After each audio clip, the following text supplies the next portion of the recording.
সিলেটের কোম্পানিগঞ্জের ভোলাগঞ্জ সাদা পাথর এলাকা থেকে সম্প্রতি ব্যাপক খনিজ পাথর লুটের ঘটনা ঘটেছে, যা দেশজুড়ে ব্যাপক আলোড়ন তুলেছে।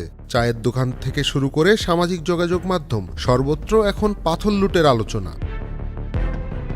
এমন বাস্তবতায় সামনে এসেছে খনিজ পাথরের অর্থমূল্যের বিষয়টি। কী পরিমাণ পাথর আমাদের প্রয়োজন পড়ে এবং তার জন্য গুনতে হয় কত টাকা।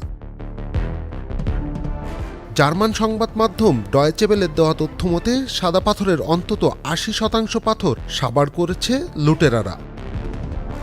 জেলা প্রশাসনের তথ্য বলছে, ভোলাগঞ্জ এলাকা থেকে প্রায় ২ লাখ ঘনফুট সাদা পাথর অবৈধভাবে উত্তোলন করা হয়েছে, যার বাজার মূল্য আনুমানিক ২০০ থেকে ২৫০ কোটি টাকা।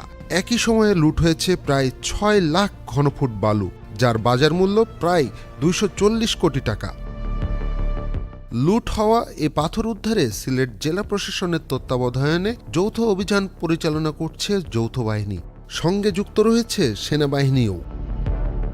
২০২২-২৩ অর্থবছর পর্যন্ত দেশের সার্বিক চাহিদার বিবেচনায় বার্ষিক পাথরের চাহিদা ছিল ২,১৬,০০,০০০ টন।